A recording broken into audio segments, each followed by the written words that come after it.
현재 기온 32.8도입니다. 일라디오 정오종합뉴스 아나운서 김재웅입니다. KBS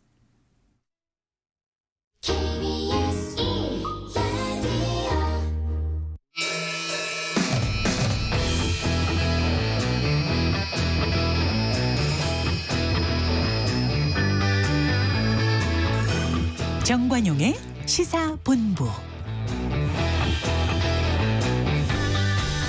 여러분 안녕하십니까? 정관용입니다. 여러분들이 기억하는 우리 독립영웅들의 모습은 어떤가요? 고문으로 지친 얼굴에 엉클어진 머리, 또 죄수복을 입고 있는 모습이 마지막 사진으로 주로 남아있다 보니까 대부분 그 안타까운 모습을 기억하실 텐데요. 이번 광복절에 의미 있는 프로젝트가 하나 진행됐습니다.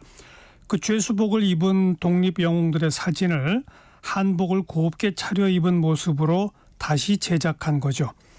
이번 복원에 사용된 한복을 디자인한 이 김혜순 한국궁중복식 명장은 수영번호가 적힌 표식을 가슴에 달고 있는 안중근 의사의 모습을 보며 눈물이 흘렀다. 네, 이렇게 이번 프로젝트에 참여한 이유를 말했습니다. 여러 논란으로 올해 광복절 행사가 반쪽으로 진행되는 안타까운 상황이 벌어졌는데요. 이 독립영웅들을 기리는 마음만은 한 곳으로 모였었길 바라봅니다. 8월 17일 토요일 정관용의 시사본부 시작합니다. 먼저 도로공사 연결해서 이 시각 고속도로 상황 전해드릴게요. 유가연 씨. 네, 광복절 징검다리 연휴로 인해 이미 여행지에 계신 분들이 많은 건지 지방 방향 정체는 최근 4주 평균보단 적지만 그래도 최대 정체 시간대에 머물렀던 만큼 아직 나들이 차가 많습니다. 그중 60번 서울 양양선은 다른 노선들보다 최대 정체가 더 늦게까지 이어져 오후 1시 때까지는 특히 불편하겠는데요. 그만큼 현재 양양 방향 총 정체 길이는 30km 이상으로 가장 어렵습니다. 우선 남양주 요금소 부근부터 서종까지 막히는데 강원권 이동량이 더 많아서 조양에서 북방 2터널, 홍천 휴게소와 내촌 중심으로 밀리고요. 반면 50번 영동선 강릉 방향 경기권의 정체는 짧아졌지만 강원권인 원주에서 새말까지 한 번에 16km 구간 길게 막힙니다. 52번 광주 원주고속도로 역시 원주 쪽으로 한 구간에서 긴 정체입니다. 흥천 2포 부근부터 대신터널 구간이고요. 충청 이남으로 가는 건 1번 경부선 부산 방향이 독보적으로 어려운데 천안 분기점 부근부터 청주 진입해 옥산 분기점까지 불편하겠습니다. 한편 수도권에선 대형 사고가 발생했습니다. 120번 경인고속도로 인천 방향 부평 부근 화물차와 승용차 간 추돌 사고로 3, 4차로 막혀 있는데요. 현재 옆으로 넘어진 화물차 한 대가 남아있고 견인 작업까지 시간이 조금 더 걸릴 전망이라 뒤쪽으로 인천 요금소 부근부터 통과 시간이 넉넉히 필요하겠습니다. 지금까지 한국도로공사 교통센터 유가연이었습니다.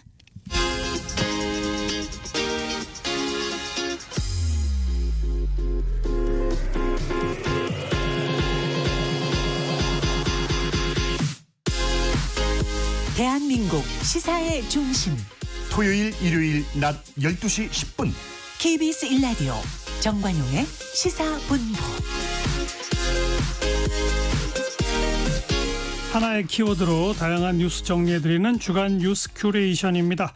한국일보 박지연 기자 어서 오세요. 안녕하세요. 당신의 뉴스 큐레이터 박지연입니다. 네, 오늘의 키워드는 뭡니까? 오늘의 키워드 무심코입니다. 무심코. 네. 뭐 아무런 뜻이나 생각 없이 뭐 무심코 했다. 뭐 이런 거죠. 네. 그래서요. 어떤 뉴스입니까? 오늘은 3개월간 쓰레기로 가득 찬 바다를 찾아다닌 탐사 보도물을 가져왔습니다.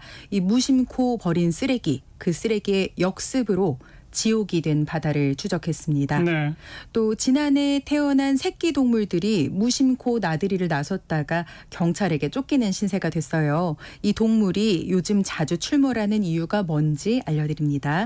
또 16부작 드라마 기다린다 이렇게 무심코 말했다가는 이제 옛날 사람 소리 듣습니다. 왜냐고요? 12부작 드라마가 잇따라 제작되더니 이젠 4부작 드라마까지 등장했거든요. 드라마가 자꾸 짧아지는군요. 네. 네. 자, 첫 번째 무심코 버린 쓰레기의 역습 뭐죠? 네, 콧구멍에 이 플라스틱 빨대가 박혀 피 흘리는 바다 거북, 또 뱃속에 찬 쓰레기 탓에 죽은 향유고래, 이런 먼 바다 해양 생물들의 비극적인 사진은 이 뉴스를 통해 한 번쯤 보셨을 텐데요. 특히 그 거북이 코에 빨대 박힌 사진은 뭐 너무나 충격적이었죠. 모두가 다 봤죠. 맞아요.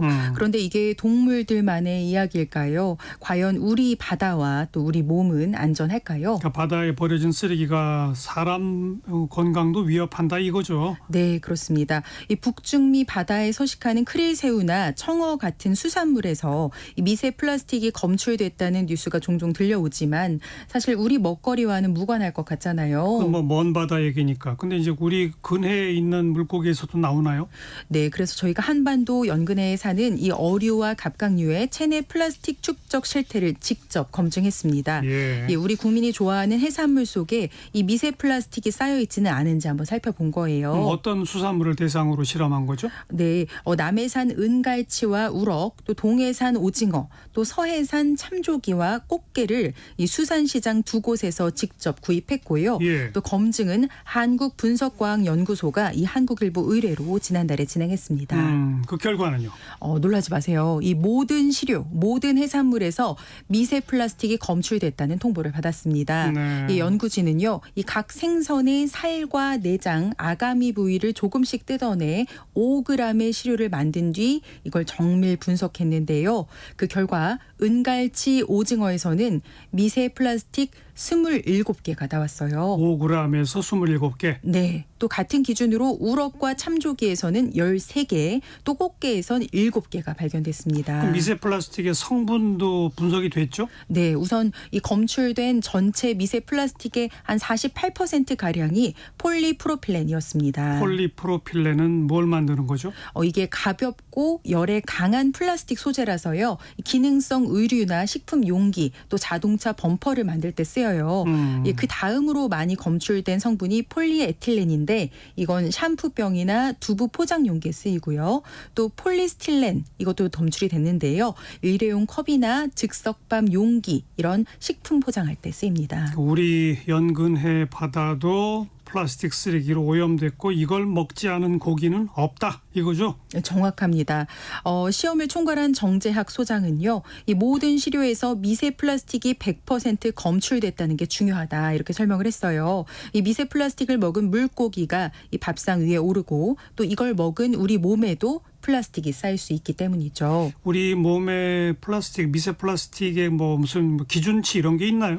아직 국제적으로 합의된 건 없습니다. 아하. 다만 일찌감치 대응할 수 있는 시기를 놓쳤던 이 미세먼지처럼 똑같은 과오를 되풀이해서는 안 된다. 이런 목소리가 높습니다. 예. 1990년대에 미세먼지 유해성을 알리는 연구진들의 경고가 잇따랐지만 이 공식 기준이 마련된 건 2000년대 중반 이후였거든요. 빨리 좀 미세 플라스틱에 대해서도 기준선 같은 걸 만들어야 되겠네요. 네. 자, 두 번째 뉴스가 아까 또 어떤 동물이 무심코 나들이 나섰다가 경찰한테 쫓긴다고요? 네, 늦은 밤 이 서울 관악구 봉천동의 한 주유소 누군가 이곳에 침입했다는 신고를 받은 경찰이 손전등을 켠 채 수색에 나섰습니다. 얼마 지나지 않아 세차장 안에서 범인의 덜미가 잡혔습니다. 범인 누구예요? 그놈의 정체는요, 다름 아닌 고라니였어요. 이 바로 사슴과 노루의 일종인데요. 이 작년에 태어난 아기 고라니들은 이번 여름 들어 독립의 계절을 맞았거든요. 이 막 홀로서기를 시작한 겁니다. 바로 얼마 전에 무슨 역 몇 번 출구 앞에서 고라니 보신 분 이런 인터넷 게시물 올라왔었잖아요. 네, 맞아요. 이 서울 관악경찰서는 11일 밤 11시 35분쯤 이 봉천동에서 고라니가 출몰했다는 신고를 접수하고 이 소방과 공동 대응에 나섰습니다. 저희가 입수한 당시 CCTV를 보면요. 이 새끼 고라니 한 마리가 빠르게 주유소로 진입을 하고요. 고라니는 자동 세차장 안으로 이동한 뒤 그곳에 잠시 머물렀어요. 그러니까 길을 잃고서 숨을 곳을 찾고 있었나 봐요. 그런 것 같습니다. 이윽고 이 한 여성이 주유소에 고라니가 있는 걸 목격하고 112 신고를 합니다. 5분 뒤 경찰차 2대가 도착하고 이 경찰관들은 주유소 내부를 살피기 시작했거든요. 이 고라니를 본 경찰관이 이렇게 슬금슬금 다가가니까 이 녀석은 반대쪽으로 냅다 도망가기 시작했고요. 이 경찰이 고라니 퇴로를 차단하기 위해서 이 경찰차를 세차장 출구 쪽에 세워놨으나 이 무용지물이었습니다. 무용지물, 그러니까 도망갔어요. 네, 인도와 차도를 넘나들면서 이 빠른 속도로 내달린 고라니는요, 인근 야산으로 도망갔고 끝내 포획에 실패했습니다. 인근 야산이면 이제 집으로 돌아간 거니까 다행이네요. 네. 그런데 산지나 국도 같은 데서 나타나던 고라니가 봉천동 같은 도심에 이렇게 모습을 비추는 일이 잦아진 이유가 뭐예요? 네, 전문가들은요, 급격한 도시화로 이 고라니의 서식지가 줄어든 점을 원인으로 지목하고 있습니다. 지난달부터 이달 초까지 관악구 일대에서 고라니를 봤다는 글이 심심치 않게 올라왔거든요. 이 6월에는 서초구 반포동 이 왕복 9차선 대로와 또 양재동 13차로 도로에서 고라니가 나타난 사실이 보도되기도 했어요. 그럼 뭐 이 교통사고 같은 사고도 많겠어요? 네, 서울 소방재난본부에 따르면 고라니 관련 신고 접수는요, 2022년 93건에서 지난해 198건으로 급증했습니다. 올해도 상반기에만 무려 127건이 접수돼서 이 증가 추세가 당분간 이어질 전망입니다. 고라니 개체 수가 얼마나 되는지는 뭐 집계된 게 있나요?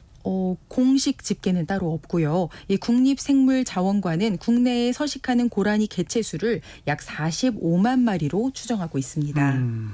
사실 따지고 보면 고라니가 도시에 온 게 아니라 도시가 고라니의 영역을 침범한 게 맞잖아요. 맞습니다. 이 최근 숲 같은 곳에도 이 아파트를 짓는 등 이 도시 규모가 확장하는 과정에서 고라니의 영역을 침범하는 경우가 늘고 있거든요. 아까 처음에 말했듯이 태어난 지 1년 지나서 이제 홀로서기 시즌인 것도 원인의 하나겠죠? 그렇습니다. 국립생태원 관계자는요, 이 고라니가 번식기를 거치면서 활동량과 개체 수가 늘어나는 시기라 이 계절적 요인도 있다, 이렇게 설명을 했습니다. 네. 자, 마지막 뉴스가 드라마가 자꾸 짧아져요. 4부작까지 나왔다고요? 네, 이 모래시계와 올인 등 2000년대 초반 화제작은 주로 24부작이었거든요. 맞아요. 예, 또 최근까지 표준은 16부작이었고요. 그러다 뭐 12부작 나왔고요. 네, 맞아요. 2, 3년 전부터는 밤에 피는 꽃, 산에 맞선 이런 드라마가 12부작으로 만들어졌습니다. 12부작 하면 왠지 16부작에서 4부작이 모자란 것 같고 뭐 작가가 작품을 쓰기 어렵다거나 배우가 출연하기 어려워져서 빨리 종영하는 일도 있었잖아요. 그랬죠. 예, 그런데요, 이젠 4부작 드라마까지 등장한 겁니다. 14일 디즈니 플러스에서 공개된 박훈정 감독의 첫 드라마 폭군이 바로 4부작의 대표적인 예시입니다. 이 드라마의 재생 시간은 약 2시간 40분으로 영화 한 편의 상영 시간과 비슷합니다. 영화 한 편을 4번에 나눠서 보여주는 거네요. 네. 근데 디즈니 플러스가 넷플릭스 같은 OTT죠? 네, 맞아요. 그러니까 이 OTT가 중심이 되면서 나타나는 현상인가요? 예, 업계 관계자들은 그렇게 보고 있습니다. 콘텐츠 제작과 유통 환경이 OTT 쪽으로 기울어졌거든요. 이 과거 영화가 극장에 걸리던 것과는 다르죠. 2021년 흥행에 대성공한 오징어 게임 시리즈의 황동혁 감독을 비롯해 영화 감독들이 줄줄이 드라마 제작에 뛰어든 이후 이 영화와 드라마의 경계가 허물어졌는데 이제 상영 시간까지 비슷해지는 겁니다. 영화를 OTT로 개봉하기도 하잖아요. 맞아요. 2022년 공개된 수리남처럼 처음에는 영화로 기획했다가 나중에 OTT 드라마로 공개하는 사례가 점점 늘어나면서 이 드라마 회차가 짧아지고 있다는 게 영화 산업 종사자의 설명이에요. OTT의 흥행 공식 이거 하나예요? 산업적 측면에서 그럴 만한 무슨 사정이 또 있나요? 예, 있습니다. 영화로 기획됐던 작품들이 OTT의 드라마로 풀리면서 회차가 짧아진 측면이 있고요. 또 한편으로는 영화 관람료가 오르면서 극장에 대한 관객의 심리적 문턱이 높아져서 이 극장용 영화로는 흥행이 어려워진 탓도 있습니다. OTT 드라마랑 방송사 드라마랑 제작비의 차이는 어때요? 방송사들은 드라마 방송료를요, 이 회차별 제작비를 기준으로 정산을 해요. 근데 반면에 OTT는 총 제작비를 기준으로 아예 판권을 사들입니다. 그러니까 몇 부작 이상 이런 편수 제약이 없는 거거든요. 그러니까 OTT를 중심으로 짧은 드라마가 제작되게 됐고 이게 TV에 편성되면서 결국 TV 드라마 회차도 같이 짧아지는 겁니다. 그렇군요. 오늘 여기까지 할까요? 주간 뉴스 큐레이션 한국일보 박지연 기자였어요. 고맙습니다. 고맙습니다. 정관용의 시사본부 듣고 계시고요. 12시 24분 막 지났습니다. 기상청 또 교통정보센터 차례로 연결해 봅니다. 먼저 기상청의 조하늘 씨. 네, 지난 밤 사이에도 서쪽 지역과 경상도 해안을 중심으로 잠 못 이루는 열대야가 나타났습니다. 낮에는 폭염으로 이어지겠는데요. 한낮에는 체감온도 35도 안팎까지 올라 어제만큼 무덥겠습니다. 전국 대부분 지역에 폭염특보가 발효 중인 가운데 현재 기온 서울이 32.6도를 나타내고 있는데요. 한낮에는 서울과 청주 35도, 춘천과 대구 34도, 전주 33도까지 오르겠습니다. 동풍이 부는 동해안 지역은 서쪽에 비해 기온이 조금 낮아서 양양과 포항이 31도 등 낮 기온 30도 안팎을 보이겠습니다. 오늘도 전국에 가끔 구름 많은 가운데 갑작스러운 소나기에는 대비하셔야겠습니다. 현재 곳곳에 소나기 구름이 발달하고 있는데요. 오늘 수도권과 호남 지역에 5에서 60, 그 밖의 지역에는 5에서 40mm의 소나기가 지난 곳이 있겠습니다. 제주도에는 기압골의 영향으로 밤까지 10에서 60mm 정도의 비가 가끔 내리겠습니다. 소나기나 비가 내릴 때 벼락이 칠 수 있겠고요. 일부 지역에서는 시간당 30mm 이상 강하게 쏟아질 수 있어 주의하셔야겠습니다. 현재 서울의 기온은 32.6도입니다. 지금까지 날씨 정보였고요. 이 시각 교통 상황을 KBS 교통정보센터의 임초희 씨가 전해드립니다. 네, 이 시각 교통정보입니다. 오늘도 나들이 차량 많습니다. 고속도로 지방 방향으로는 정체가 절정이고요. 사고와 고장난 차도 곳곳에서 생기고 있습니다. 영동고속도로 강릉 쪽 먼저 호법분기점 부근에서 막히고 있는데요. 이 사이에 4차로에는 고장난 화물차가 있어서 주의를 하셔야겠습니다. 이후 다시 이천에서 여주휴게소 부근까지 밀리다가 원주에서 새말까지는 15km가량 정체고요. 둔내터널 부근에서도 속도가 떨어집니다. 서울 양양고속도로 양양 방향 강원권에서만 정체입니다. 춘천 분기점 부근에서 북방 2터널까지 밀리고요. 이후에는 홍천휴게소 부근에서 내촌까지 정체 이어지고 있습니다. 경인고속도로는 인천 쪽으로 부평 부근에서 3, 4차로와 갓길 막고 사고를 처리 중이라 인천요금소부터 정체가 극심하고요. 서울 시내 북부 간선도로 구리 쪽 월릉에서 구리시계까지 정체입니다. KBS 교통정보센터에서 임초희였습니다.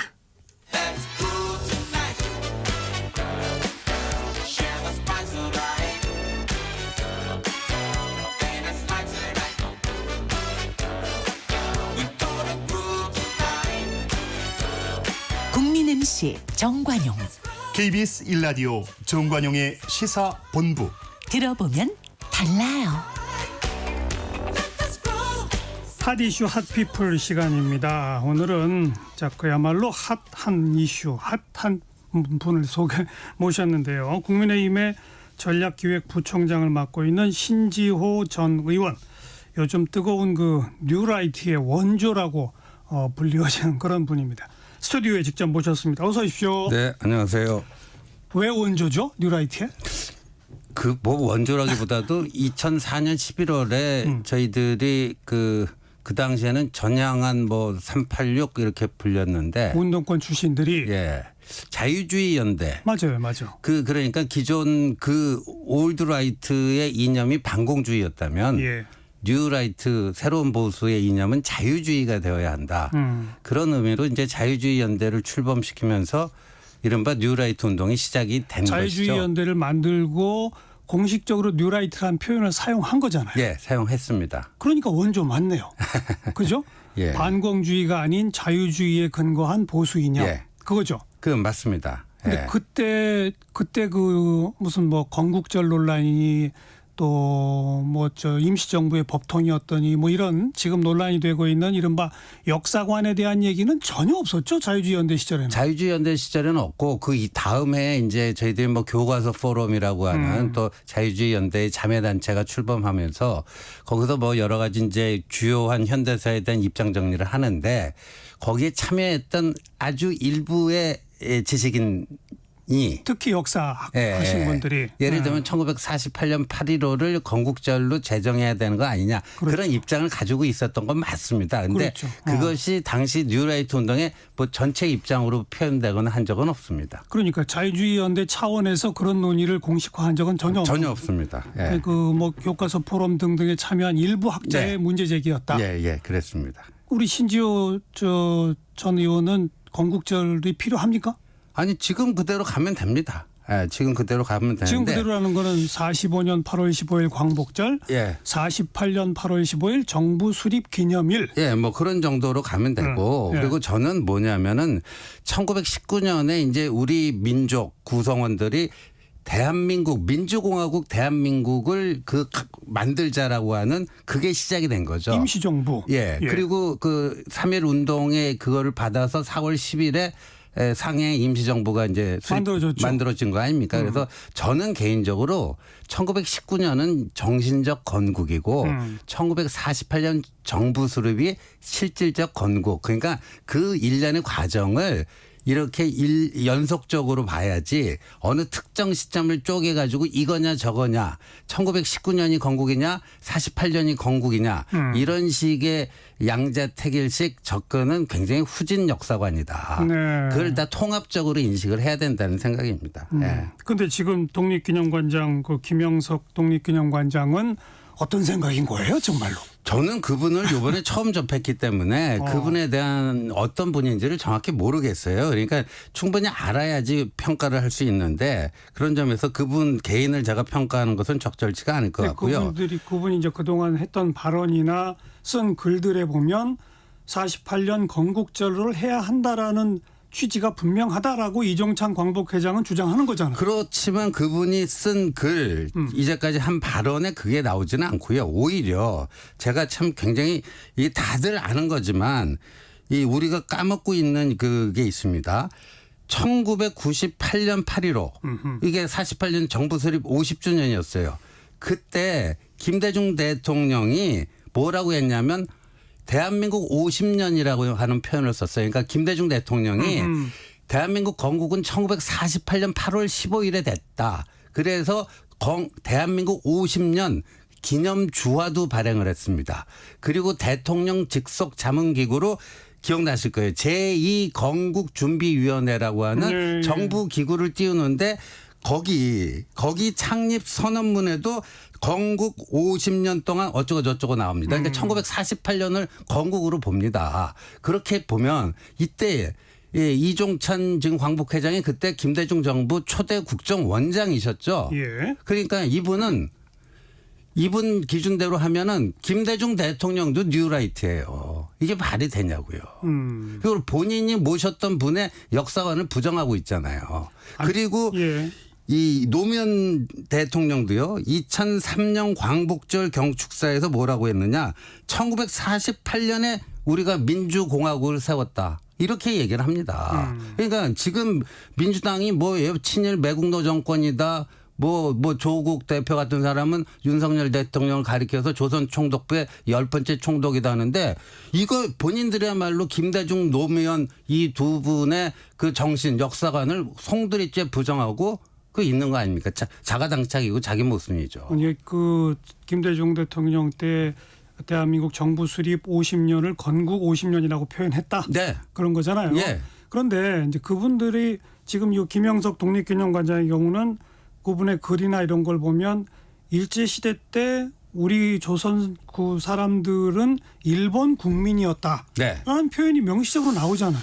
그거는 오해의 소지가 다분히 있어요. 그러니까 정확한 표현은 일본 국적을 강요당한 거 아닙니까? 그렇죠, 일본 국적을. 그렇죠. 그래서 송기정 선수 그 마라톤 그 일장기 그 지운 그 동아일보 그 사건이 굉장히 역사적 사건 아닙니까? 그러니까 그걸 좀 더 명확하게 표현을 못했다 하는 점은 저도 동의를 합니다. 일본 국적을 강요당한 거니까 우리는 식민 지배를 받은 피탈자잖아요. 그렇죠. 그런데 그냥 일본 국민이었다 그러면 피탈자가 아니라 그 일본 국민으로서 일본 국가가 명하는 여러 가지 뭐 징용이나 뭐 여기도 다 응해야 옳았다 이렇게 해석될 수 있는 거 아니에요? 그렇죠. 그리고 그때 창씨 개명을 또 강요당했잖아요. 그래서 1941년도인가 보니까 우리 조선 사람의 80%가 다 창씨 개명을 했습니다. 그러니까 그때 일본식 이름을 썼죠. 근데 그건 강요당해서 그런 거죠. 그러니까 엄연히 우리는 그 법적인 국가는 없지만 정신적 국가가 상해 임시정부에 있는 거고 우리는 식민 통치의 피탈자다라고 하는 인식과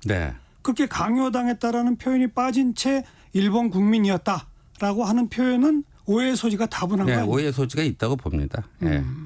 그런데 지금 이종찬 회장이 이렇게 그 말도 안 되는 걸 가지고 뭐 용산 대통령실에 일제히 밀정이 있다.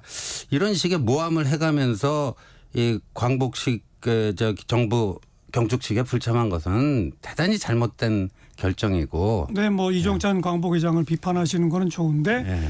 비판이 나오게 된 이종찬 광복회장의 이런 반발이 나오게 된 출발은 김영석이라는 분을 다른 기관도 아닌 독립기념관장을 시켰기 때문 아닙니까?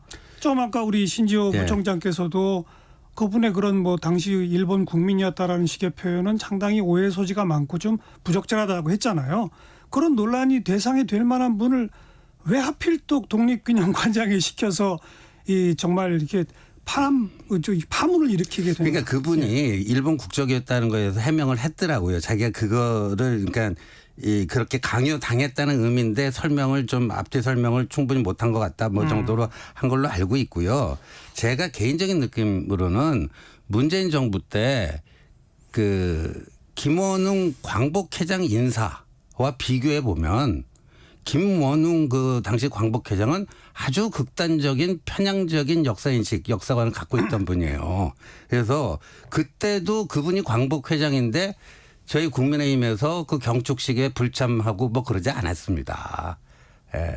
그거는 좀 분명히 해야 될 것 같습니다. 뭐 아무튼 지금 뭐 인터뷰 시작하고서부터 제가 계속 이제 우리 정부 관계자나 또 독립기념관장 그 선임되신 분이나 제가 지적하고 비판하는 여론을 전해서 질문을 하면 과거에 뭐 김원웅 씨는 어땠다. 김대중 정부 때도 이런 말을 했다. 이제 그런 그 어찌 보면 이제 너희도 그러지 않았느냐라는 식의 어떤 논법인데 너희도 그러지 않았느냐가 아니고 이종찬 회장이 지금 말이 안 되는 주장을 하고 있다는 거예요. 네. 사실 무근의.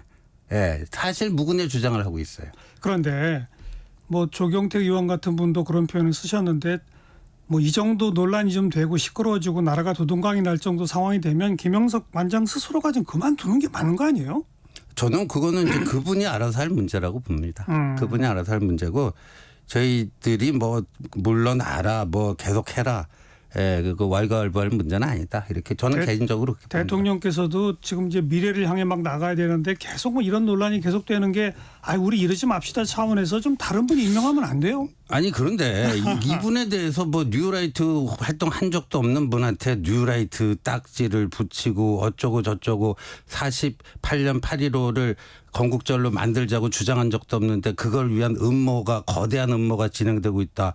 거의 궁예의 관심법 수준의 그 소설을 쓰면서 국가의 인사에 대해서 이건 안 된다. 그런 거를 허용하게 되면요. 오히려 국가의 기강이 알겠어요. 무너진다 이렇게 봅니다. 역으로 제가 질문해 볼게요. 그럼 이종찬 광복회장은 왜 이런다고 생각하세요? 결국 그 속내를 드러내지 않았습니까? 자신이 천거한 인사가 독립기념관장이 되지 않아서 그렇다. 그거예요. 그러면 처음부터 그렇게 주장하면 됩니다. 근데 왜 있지도 않은 건국절 논란을 끌어들여서 이렇게 합니까? 그리고 정부가 대통령실이 직접 공식적으로 나서서 우리는 건국절 절대 안 합니다라고 하면 된다는데 그건 안 하고 있죠. 했습니다. 했어요? 예. 여러 번 했나요? 예, 여러 번 했는데 뭐 그렇습니다. 참 뭐 야당들은 일제히 그 기념식에 참여 안 하고 두동강난 기념식 참 안타까워요. 그죠? 안타깝습니다. 그러니까 이제 제발 이성을 좀 되찾고 예. 그 김대중 노무현 그 정부 당시에 했던 그 기준으로 돌아가면 이렇게 사달이 날 이유가 없습니다. 네. 그러니까 다시 뭐 한마디로 정리하면 1919년 임시정부 수립으로 정신적 건국, 네. 48년 정부 수립으로 실질적 건국. 그게 한 해 1년의 과정이다. 그러니까 건국절이라고 하는 거는 필요 없다. 네.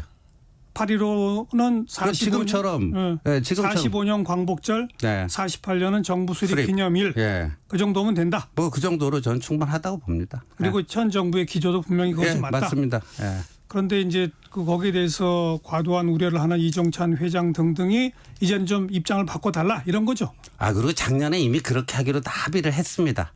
어디서?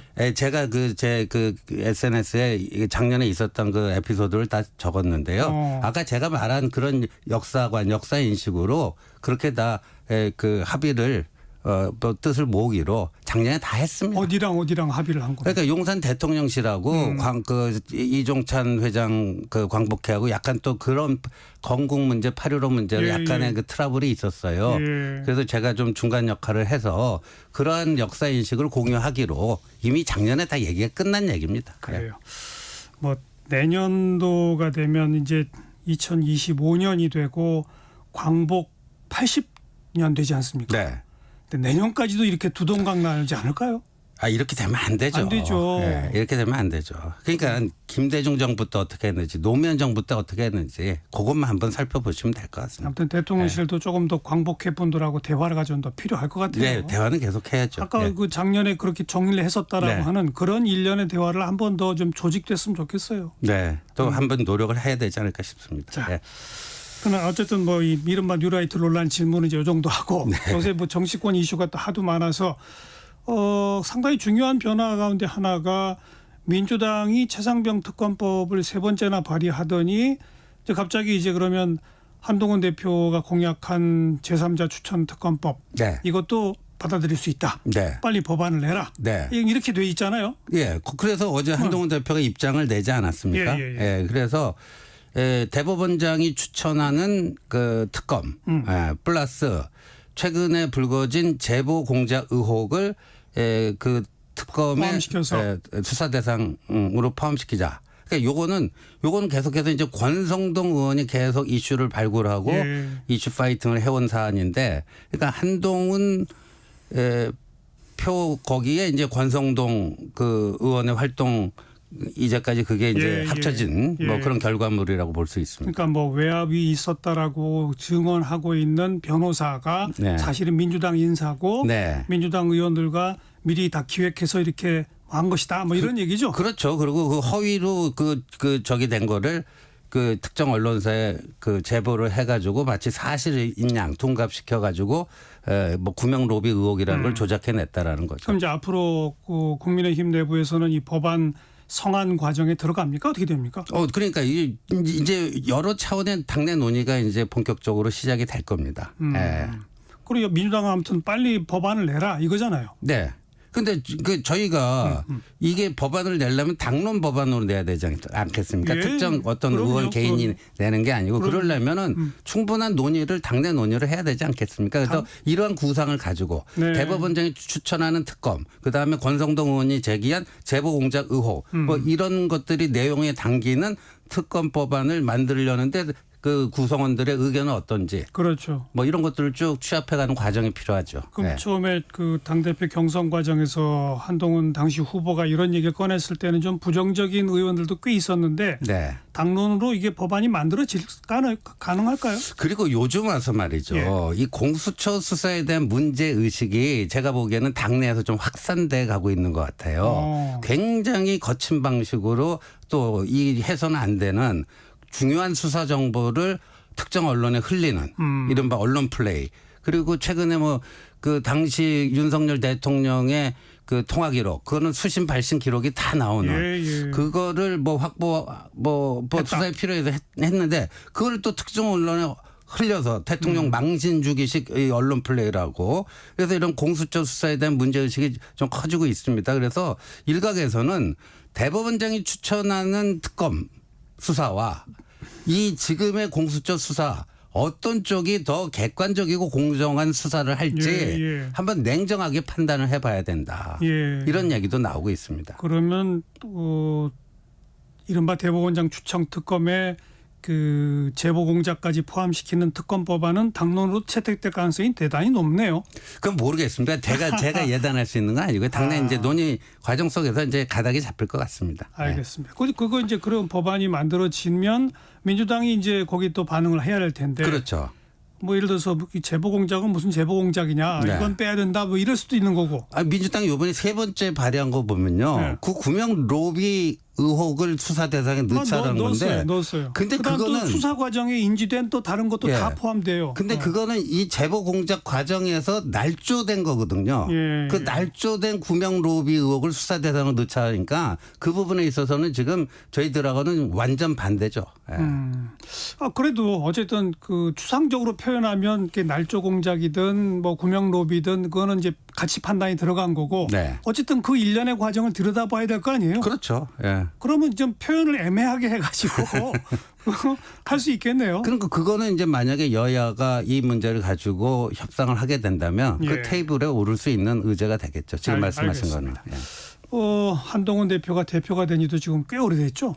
6월 23일이니까 저 7월 23일이니까 아직 한 달이 덜 됐습니다. 근데 길게 느껴지시는 거예요. 아니 그 기간 동안 뭐랄까요? 이 새로 한동훈 대표가 되면 뭔가 좀 상당한 변화가 있을 것이다. 예. 근데 별로 변화가 안 느껴진다고 하는 국민들이 많잖아요. 아니죠. 그거 뭐 그렇게 애써 그렇게 느끼시는 것 같은데. 근데 TMF 사태 났을 때 정치권에서 가장 먼저 반응한 게 누구죠? 그게 바로 한동훈입니다. 그다음에 일본도 살인 사건 은평구에서 났을 때 제일 먼저 반응한 게 그것도 한동훈이고요. 예. 뭐 전기차 화재 사건, 최근에 이제 금투세 폐지 관련된 거, 뭐 등등 이런 것들. 그러니까. 이제 소소하게 보이는 그런 민생 현안이라도 한 개인에는 굉장히 중대 사안이기 때문에 네. 가장 신속하고 정확하게 반응해야 된다. 민생에 반응하고 있다. 네. 아. 그 점은 확실하게 바뀐 거죠. 지금 아주 네. 시끄러운 이 뉴라이트 논란, 김영석 독립기념관장 임명 등에 대해서는 일절 언급이 없으셨죠. 그 한동훈 대표가 뭐 생각은 다 있어요. 그러나 그 대표로서 발언하게 되면 이 이슈가 커지잖아요. 물론이죠. 이 이슈가 커지니까 그럴 필요가 없다. 지금 민생 현안 그쪽이 이슈가 커져야 되는데 왜 비생산적 소모적 정쟁 네. 이게 이슈가 커지는 건 원치 않는 거죠. 그런 의미에서 전략적인 좀 침묵이랄까 이렇게 이해를 해야 될 것 같습니다. 우리 신지호 전략기획부총장이 우리 한동훈 대표의 측근으로 알려져 있어서 네. 그럼 김영석 독립기념관장에 대한 한동훈 대표의 생각은 어떻습니까? 그거 아까 제가 다 말씀드렸어요. 저도 뉴라이트 뭐 원조라고는 저도 이번에 처음 접한 분이라서 어떤 분인지 정확히 알 수가 없어요. 그다음에 그분의 역사 인식 이거는 기존에 쓴 글이나 발언을 보면 되는데 그분의 뭐 됨됨이 도덕성 이런 거에 대해서는 일체 저희들이 뭐 조사한 적도 없고 그래서 알 수가 없습니다. 그 공식적으로 또 찬반을 표할 그런 자료가 없다. 그렇죠. 예. 좋습니다. 자, 어제 윤 대통령은 25만 원법, 노란봉투법 또 역시 거부권을 행사했습니다. 네. 뭐 고전에 뭐 방송사법도 또 마찬가지고 이게 지금 국회의 모습, 대통령실의 모습을 지켜보는 국민들의 심정이 참 좀 착잡해요. 그냥 뭐 매일 밤 필리버스터 하면서 법안 하나씩 뭐 통과시켜 놓으면 또 바로 또 거부권 나오고 왜 이렇게 소모적인 일을 정치권이 좀 되풀이하느냐. 네. 뭐 이런 반응들 많지 않습니까? 그런데 방송사법 같은 경우에는 문재인 정부 때도 전혀 손도 안 대던 거를 정권 뺏기고 나니까 지금 이렇게 만들어서 속성가루로 만들어서 그걸 강행 처리하고 있는 건데요. 근데 이렇습니다. 지금 민주당의 지금 그 행태를 보면 이 법안 강행 처리 그다음에 탄핵 소추 남발하는 거 이게 목적이요. 법안을 그렇게 통과시켰을 때는 실제 법안이 성립되는 걸 목적으로 해야 되잖아요. 근데 그게 아니고 대통령이 거부권 행사하도록 유도하고 그래서 대통령은 불통이라고 하는 그런 이미지를 확산시키기 위한 그 전술적 차원의 그 법안 밀어붙이기를 하고 있고요. 그다음에 탄핵 소추도요. 어떤 공직자가 그 자리에 있어서는 절대 안 되는 사람이니까 파면시키는 걸 목적으로 해야 되잖아요. 그게 아니에요. 일단 국회에서 탄핵 소추안 의결이 되면 직무정지. 그러니까 파면이 아니고 직무정지가 목적이고 그걸 통한 국정마비가 목적이에요. 그러니까 이 법안 통과 그다음에 탄핵 소추 발의 이게 굉장히 불순한 목적으로 지금 원래의 본연의 목적이 아니라 그런 식으로 이제 악용이 되다 보니까 제가 이제 아까 우리 국민들이 좀 착잡해한다라는 표현을 쓴 거는 네. 지금 말씀처럼 국민의힘 입장에서는 민주당이 그런 정략적으로 계속 저렇게 하니까 이게 전국이 안 풀린다 그 목소리만 되풀이되면 네. 계속 이 악순환이거든요. 저희들도 사실 좀 고민입니다. 그러니까요. 예, 바로 그 악순환을 어떻게든 좀 변화를 줘야 되는 게 국민의힘의 역할 아니에요? 사실. 예, 한동훈 그래서요. 대표의 몫이고. 예, 이제 내일 뭐 사실 뭐 확정된 거나 마찬가지인데 이재명 2기 체제가 내일 출범하지 예, 않습니까? 예. 그러면 가장 빠른 시일 내에 한동훈 대표와 이재명 대표가 두 분이 좀 만나서 좀 이런 민생 정치 회복하자. 이런 대국민 선언을 좀 하고요. 싸울 땐 싸우더라도 또 일에서 처리할 부분 처리해 놓고 나서 뭐 싸움을 좀 하더라도요. 뭐 간호사법, 뭐 일명 구하라법 이 몇 가지는 또 이미 좀 처리해보자. 이런 정책의장 사이에 그런 얘기가 있잖아요. 그렇죠. 그리고 지금 금투세 문제도 상당히 많이 접근하지 않았습니까? 예. 그러니까 금투세는 아직 민주당 내에서 당론 정리가 안 됐기 물론 때문에. 이재명 대표 생각이 중요하니까 거의 그 접근해 있습니다. 예. 네. 아무튼 그런 좀 뭔가 민생 정치 회복이랄까? 네. 뭐 그런 차원에서 또 이재명 대표 아직 이제 대표가 또 확정되지는 않았습니다만은 경선 과정에서도 대통령 다시 좀 만나자 뭐 이런 표현 썼으니까 네. 뭐 그런 자리를 좀 자꾸 만들어야 되지 않아요? 예. 뭐 옳으신 말씀입니다. 그죠? 예, 예. 한동훈 대표가 그런 역할을 좀 해야죠. 예. 네. 그리고 또 예. 이재명 대표와 용산 대통령실 간에서도 뭔가 좀 더 관계가 회복되도록 그런 역할도 해야 될 것이고요. 예. 네. 국민연금 개혁안도 정부가 이제 안을 내겠다는 거 아닙니까? 네. 지난 국회 때 사실 여야가 거의 합의했는데 그 정부가 다시 반대했잖아요. 지금 예. 여기서 그것만 처리하는 건 문제가 있다. 그렇죠. 이러면서. 그러면 정말 정부가 빨리 안을 내는 게 책임이죠. 예. 이제 그걸 하겠다는 거 아닙니까? 그렇죠. 그 당시에 이제 모수개혁 합의에 대해서는 그것만은 부족하다. 구조개혁도 들어가야 된다 해서 이제 내놓는 것 같은데 이게 내놓으면요. 이건 뭐 당 정책이 소관이어서 제가 직접 뭐 하는 건 아닙니다만 아마 정부 안 검토하고 이것도 국회에서 입법사항으로 처리해야 될 문제 아니겠습니까? 제가 지금 자꾸 강조하는 게 무슨 뭐 뉴라이트 논란 이것도 뭐 필요하긴 하지만 네. 온갖 정치의 중심이 그런 과거로만 가 있다든지 또 그럴 수 있는 좀 그런 빌미가 있는 그런 좀 논란거리가 되는 인사가 또 되풀이된다든지 네. 또 뭐 법안 통과 거부권 뭐 이런 식의 정치를 조금 좀 줄이려면 네. 뭔가 연금 개혁안 같은 거 갖고 국민 토론회도 좀 하고 그렇죠. 막 이래야 되는 거 아니에요? 예, 그래야 됩니다. 예, 그렇게 되기를 희망하고 내일 이제 이재명 2기 체제 출범에 저희들은 일말의 기대를 가지고 있습니다. 예. 그러면 곧바로 한동훈 대표가 대표회담 합시다. 이게 하나요? 그렇게 할 가능성도 충분히 있죠. 대표회담, 영수회담 해야 된다 그러면 어떡합니까? 아니 그러니까 저 영수회담을 뭐 양자로 할지 삼자로 할지 뭐 근데 어제 뭐 박찬대 민주당 원내대표는 뭐 삼자 회담도 뭐 문제 없다. 오케이다. 그러니까 그게 좀 되려면 의제 설정도 해야 되고 준비 과정도 그렇죠. 있으니까 일단 여야 대표회담 하고 나서 그것의 다음 과정으로 뭐 용산 대통령과의 회담 이 이어지면 나쁘지 않죠. 네. 한동훈 대표랑 대통령 뭐 요즘 수시로 자주 통화도 좀 하시나요? 어떠시나요? 이 두 분은 언제든지 뭐 다이렉트로 소통이 가능한 사이입니다. 근데 실제로 하고 계신가요? 저는 하고 계신다고 봅니다. 그거를 저희들한테 일일이 다 얘기해 주는 건 아니니까. 아니 대표 경선 과정에서 하도 무슨 뭐 친한 갈등 뭐 이런 얘기가 많이 나와서. 근데 전당대회 그거 이제 끝나고 다 끝났어요? 예, 전당대회 끝나고 직접 두 분이 소통해서 여러 가지 뭐 번개 자리도 만들어지고 그러지 않습니까? 알겠습니다. 자, 아무쪼록 우리 정치에 좀 생산적인 변화가 있기를 좀 기대하면서 오늘 여기까지 말씀드릴게요. 국민의힘 신지호 전략기획부총장 함께 만났습니다. 고맙습니다. 네, 감사합니다. 네. 내 노래에 날개가 있다면 김세화의 노래 함께 듣고요. 저는 1시에 다시 올게요.